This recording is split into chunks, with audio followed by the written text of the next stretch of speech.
Assalamualaikum warahmatullahi wabarakatuh. Saya Ardeka Pramudia dari kelas 4E dengan NPM 5019195. Di video kali ini saya ingin menjelaskan tentang silabus dan RPP Kurikulum 2013.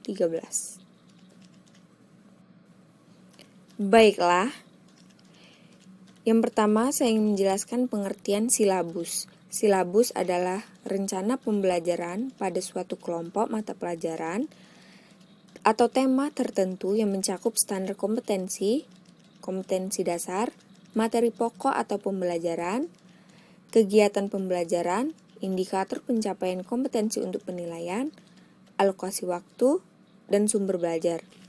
Selanjutnya ada langkah-langkah pengembangan silabus. Yang pertama, mengkaji standar kompetensi dan kompetensi dasar. Yang kedua, mengidentifikasi materi pokok atau pembelajaran. Yang ketiga, merumuskan indikator pencapaian kompetensi. Dan yang keempat, menentukan alokasi waktu. Yang selanjutnya menentukan sumber belajar. Yang selanjutnya itu ada manfaat silabus. Silabus bermanfaat sebagai pedoman dalam pengembangan pembelajaran lebih lanjut seperti pembuatan rencana pembelajaran atau RPP, pengelolaan kegiatan pembelajaran, dan pengembangan sistem penilaian. Selanjutnya ada isi silabus. Yang pertama, identitas mata pelajaran. Yang kedua, identitas sekolah. Yang ketiga itu ada tema. Yang keempat, pembelajaran. Yang kelima, alokasi waktu. Yang keenam, kompetensi inti. Yang ketujuh, kompetensi dasar. Yang kedelapan, materi. Selanjutnya, ada prinsip pengembangan silabus. Yang pertama, ilmiah. Yang kedua, relevan. Yang ketiga itu sistematis. Yang keempat, konsistensi. Yang kelima, kecukupan. Yang keenam, aktual. Yang ketujuh, fleksibel. Yang kedelapan itu menyeluruh. Selanjutnya, pengertian RPP atau rencana pelaksanaan pembelajaran. RPP adalah rencana yang menggambarkan prosedur dan perorganisasian pembelajaran untuk mencapai suatu kompetensi dasar yang ditetapkan dalam standar isi dan dijabarkan dalam silabus. Setelah pengertian RPP, selanjutnya ada tujuan dan fungsi RPP.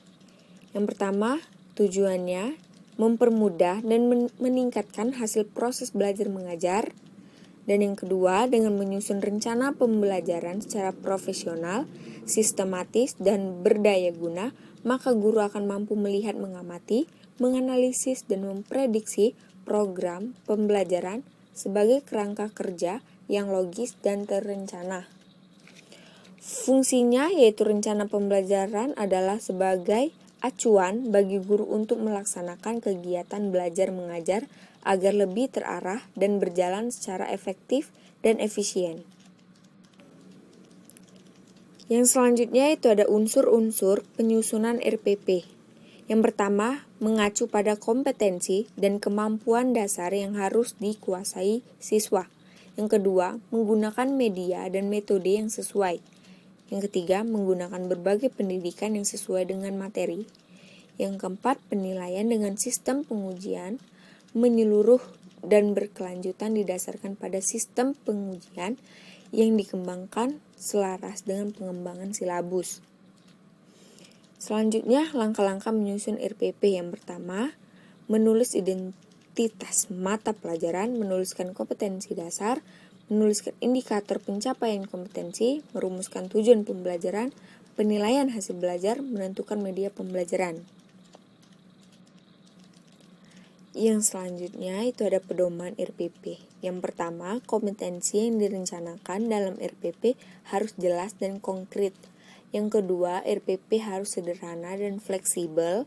Yang ketiga, RPP yang dikembangkan sifatnya menyeluruh, utuh, dan jelas pencapaiannya. Yang keempat, harus koordinasi dan komponen pelaksanaan program sekolah agar tidak mengganggu jam pelajaran yang lain. Yang selanjutnya itu prinsip-prinsip RPP. Yang pertama, sikap RPP harus secara utuh untuk membuat kompetensi dasar sikap spiritual, KD dari KI 1, sosial, KD dari KI 2, pengetahuan, KD dari KI 3 dan keterampilan KD dari KI 4. Yang kedua, satu RPP dapat dilaksanakan dalam satu kali pertemuan atau lebih. Yang ketiga, berbasis konteks, proses pembelajaran yang menjadikan lingkungan sekitarnya sebagai sumber belajar. Yang keempat, berorientasi kekinian, pembelajaran yang berorientasi pada pengembangan ilmu pengetahuan dan teknologi dan nilai-nilai kehidupan masa dini. Baiklah, sekian materi tentang silabus dan RPP dari saya. Saya akhiri. Wassalamualaikum warahmatullahi wabarakatuh.